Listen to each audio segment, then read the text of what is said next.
Good day, everyone. Welcome again to our review for Term 1 examination for Math 10. Okay, so let us start with the box and whisker plots and cumulative frequency, histogram, and polygon.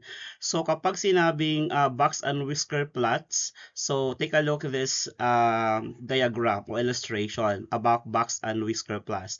So meron tayong 5 number summary para sa box and whisker plots. We have the minimum, the maximum, the quartile 1, the median, the quartile 3. This is the interquartile range from quartile 3 to minus the quartile 1. So that would be our interquartile. Then the middle, that would be our median. So ito po ay tinatawag na whisker. So this part is called the whisker and this one also is a whisker. This one is called the box. Kaya po siya tinawag na box and whisker plots. So now, how to find the median? So in which the median is the value of 50th percentile. So to get the interquartile, you will only subtract quartile 3 minus quartile 1 to represent the middle 50% of the data. To find the outliers, if there is an outlier, so you will only get the upper fence and the lower fence. So kapag lower fence, you will subtract lang quartile 1 minus 1.5 times their IQR, or above naman for the upper fence, you will add lang Q3 or the quartile 3 plus 1.5 times the IQR. Again, to get the IQR is you will subtract only from quartile 3 minus quartile 1. Okay? Tanda natin po yung 5 number summary. So it is called the box and whisker plots. Okay, let's try to answer this question. Do you think it is a true statement about this? So a box and whisker plot displays the minimum, first quartile, median, third quartile, and maximum of dataset. Kung makikita natin, present yung 5 number summary. So ibig sabihin, it is a true statement. Okay, nandiyan po explanation natin. So box and whisker plots represent the 5 number summary. Okay, how about this question?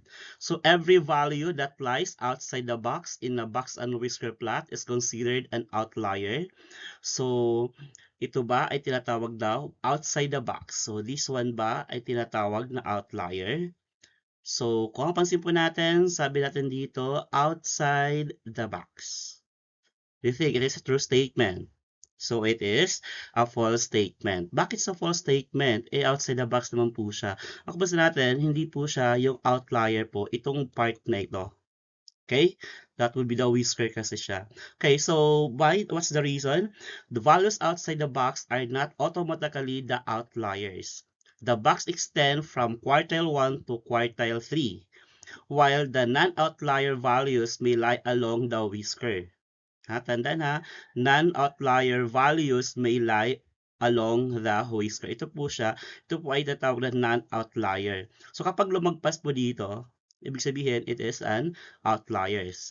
So sabi dito, outliers are typically values below the quartile, the lower fence and above the upper fence. Ibig sabihin, kapag lumagpas na siya, so dito, ibig sabihin, it is called an outlier. Okay? So like for example, this question. A smaller interquartile range indicates that the middle 50% of data are more closely clustered. So smaller interquartile range. Ito po yun. So yung smaller interquartile range po ba indicates the middle 50% of the data are more clustered. So, ito po yun. More clustered po ba siya? So, it is a true statement. Why true statement? Because the interquartile range is a smaller IQR, means the middle 50% of data have less spread and or more closely clustered together. So, ibig sabihin, ito yung mga consistent. So, kapag malawak kasi, so, kapag malawak kasi, so it is not consistent. Yung consistent niya is not effective po doon. Dapat, kapag close, mas malapit, mas consistent. Okay? Tanda natin. Smaller interquartile range indicate the middle 50 of data are more closely clustered. Okay, true statement.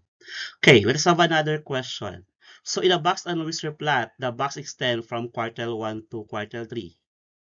So, kung nakita natin kanina yung illustration ng box and whisker, sumasabi natin it is a true statement. Mula kay quartile 3 to quartile 1 o quartile 1 to quartile 3. Why? The reason is the box and whisker plot, the box extend from first to third quartile, the box represent the middle 50% of the data. So again, a box and whisker plot, the box extends from quartile 1 to quartile 3. Kaya yung box ha, yung ganito.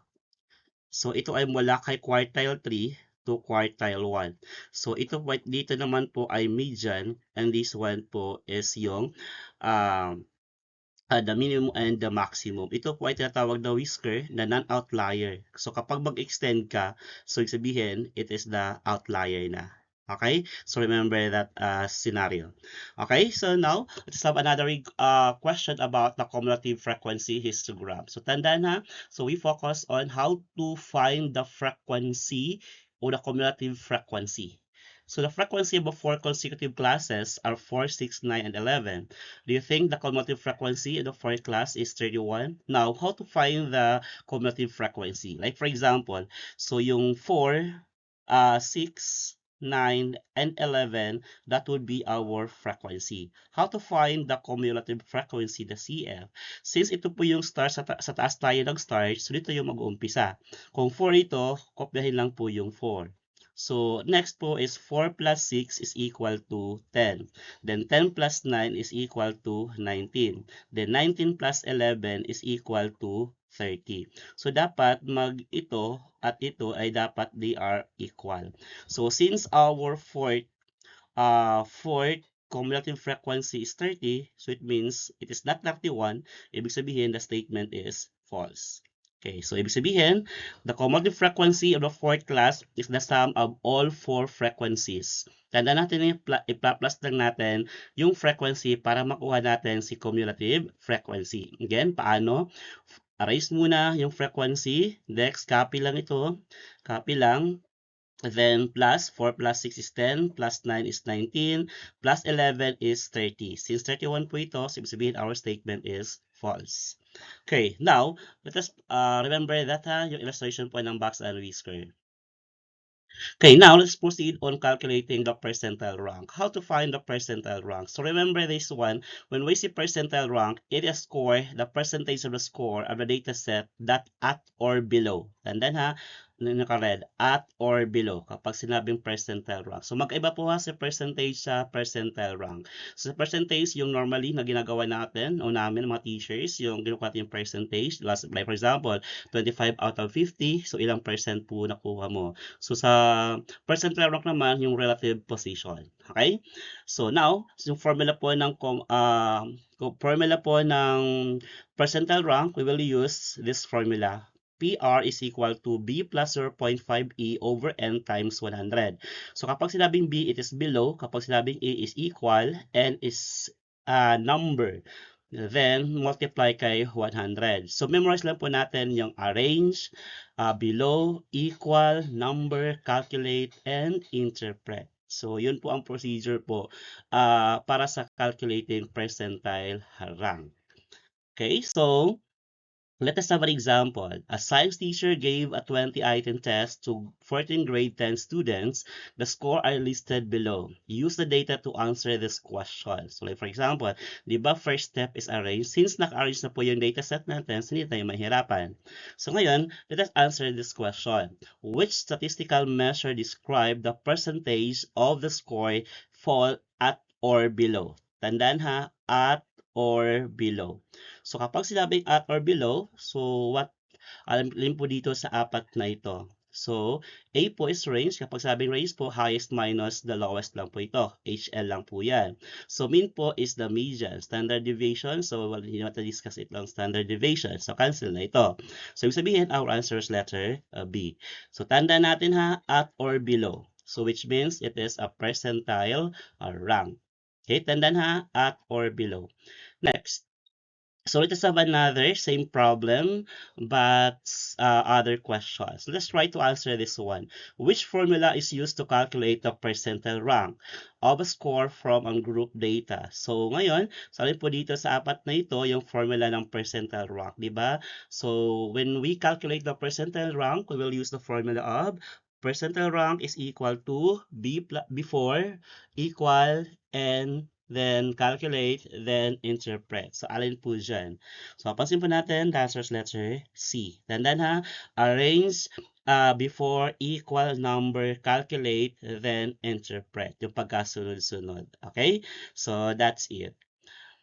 Okay, next. So, well, remember that B number scores below, E equal to the given score, and is the number of score in the data set. Remember that three letter. Okay? Okay, next. Same question, but other question po. In the percentile rank formula, which symbol represents the total number of total number of score in the data set? Tandaan yung word na total. So, alin po doon sa tatlong iyon? Before equal number. So, yun po ang pagpipilian natin. So, since ang tinatanong ay total, so sabihin our answer is letter C. Okay? Letter C po, kasabi, the total number of scores in the data set. Since yun po ang tanong. Kapag ang tinatanong ay B, below po yun. Kapag E, equal. Kapag PR is percentile rank. Okay, tandaan po yung formula na ito at saka itong tatlong letter. Okay, so let us have another. So same question. So if the student score is at the 80th percentile, what does this indicate? So ang score na the student is at 80th percentile. So what does indicate? So A, B, C, or D. So pansin po natin A, the student answered 80% of the test item correctly. The student scored exactly 80 points on the test.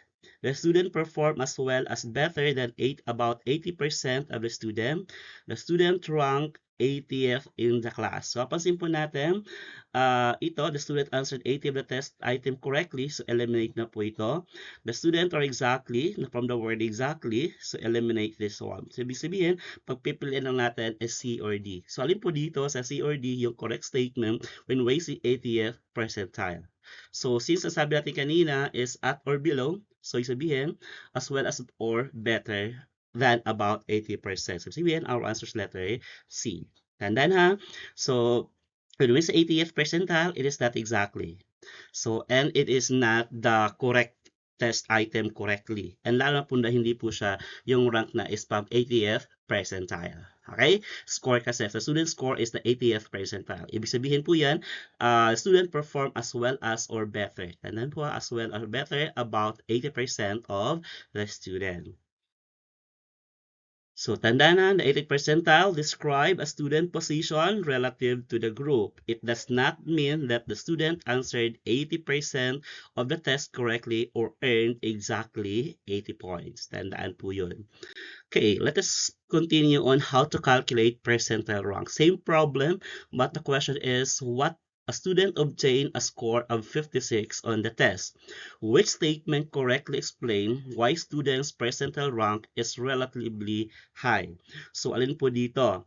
So, A, B, C, or D. So, una, the score of 56 is a high score. So, score daw niya is 56. Ito po siya. Dalawa. So, high score. Then, most of the student obtain score lower than 56. So, ito po, based po dito. Then, exactly half of the student obtain. And the score of 56 means that student answered 56 of the test correctly. So, dito, yung exactly. So, eliminate this one. Okay, so what is the correct statement based on this problem? Ibig sabihin, our answer is letter B. Why letter B? Because since 8 out of 14 is more than half of approximately 57%, it confirms that most students scored below 56.